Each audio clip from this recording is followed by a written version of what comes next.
pilots wonder every now and then whether they're up to handling an emergency.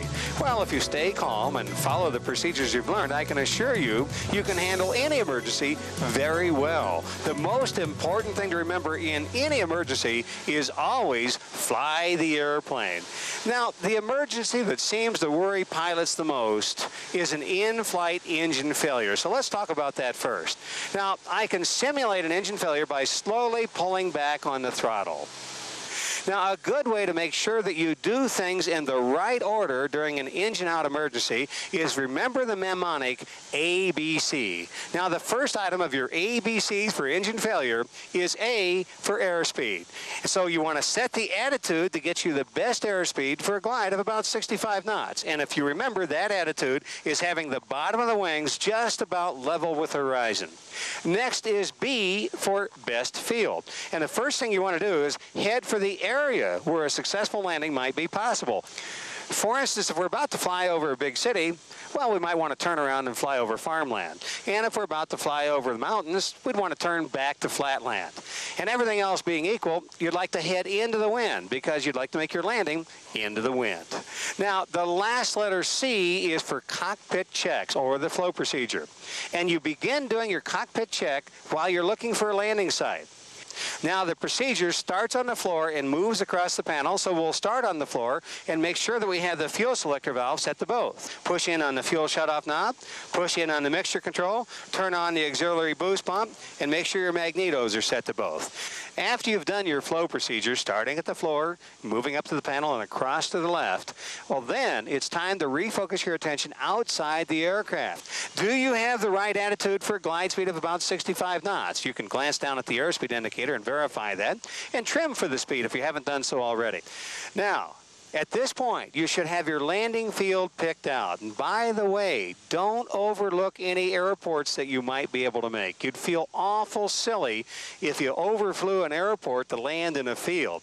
Okay, I've got my field picked out, and I am sure there's no airport in my area, so I swear I've got to go to a field. So I've got my field picked out, and it looks like a pretty good one. It's plenty long. The surface looks okay. There might be some furrows, but I'll land along the furrows, and I'm going to be able to land into the wind. This is great. Now that I've picked out my landing area, I'll pick out my landing spot, and I'll plan to touch down on that field about 1/3 of the way down the field. And I can verify that I'm going to make that spot by making sure that it stays stationary in the windshield or moves down the windshield, but does not move up the windshield. Now, let's assume that we've done this flow check and the engine has not restarted. Well, if we have time and altitude, we can pick up the aircraft checklist and make sure that we haven't overlooked anything.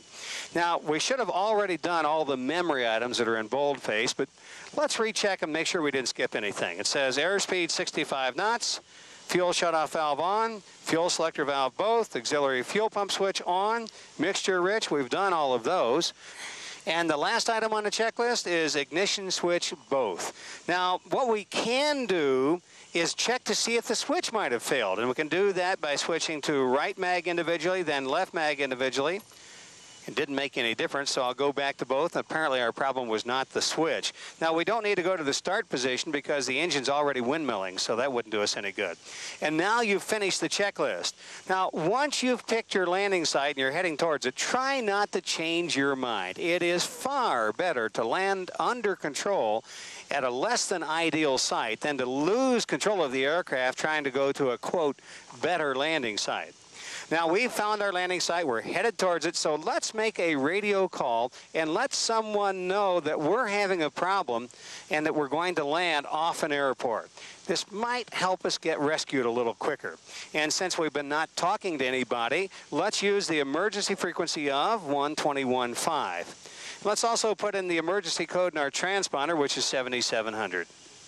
Mayday, mayday, mayday. This is Cessna 359er Echo Sierra. We've had an engine failure and we're making an off-airport landing at 3 miles southeast of the Imperial Vortex. Well, that ought to get them out looking for us. Now we have time also to review the checklist for the emergency landing. Most important thing to do while we're reviewing this checklist is to remember, fly the airplane. So at all times, we've got to keep control of the airplane. Now let's go through that checklist for the emergency landing. It says passenger seat backs in the most upright position, and they are. Seats and belts secure, and they are. Airspeed 65 knots, we've got that nailed. It says 60 knots, flaps down. Well, we're going to hold the flaps until we make sure we make our landing area. It says mixture idle cutoff. I'll just simulate that by putting my hand on it. Same way with fuel selector valve off. I'll just simulate that by putting my hand on it. Ignition switch off. Once again, I'll simulate that. Wing flaps is required. I'm going to wait on the wing flaps until the landing is assured. And the next item is master switch off. I'm going to wait on that also because if I turn the master switch off, I won't be able to operate the flaps. And then it says door unlatch prior to landing. I'm not going to do it now. We'll simulate that. But what you want to do is unlatch the door and put a sweater or a cushion in it, something that won't let the door close on itself again. And then it says touchdown slightly tail low. I might figure that out on my own. And brakes apply heavily. I know I'd think of that. So what we have left to do now is put down the flaps, turn off the master switch, and land the airplane. Now, obviously, you don't want to be reading this checklist during this landing while you're touching down. So let's put the checklist away and do the rest of the items from memory. And by the way, once again, the most important thing you can do throughout this whole thing is fly the airplane. Now, all you have left to do is to maneuver your airplane to set up for final approach to your landing site. And as you get lower, keep looking for obstructions you might not have noticed from a higher altitude. You know, look for things like fences, wires, even signposts if you're landing on a road. Now, we're going to make sure that we aim for that 1/3 spot in our landing area. We certainly don't want to get too low and land short. And if we get too high, all we have to do is slip or use our flaps. If you get way too high, all you have to do is fly directly to the landing site, circle over it so as to pass downwind abeam the landing site, and then set up for a normal pattern, fly a normal pattern. So here we are on final, and it definitely looks good. In fact, I'm absolutely certain we can make the field with the flaps down. So let me go ahead and put the flaps down.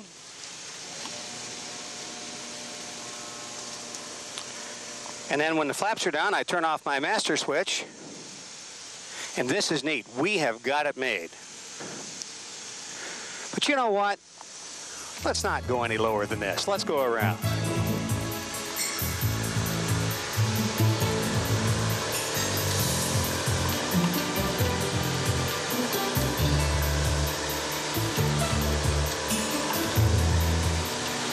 And now you have the tools you need to handle the emergency pilots worry the most about: an engine failure in flight.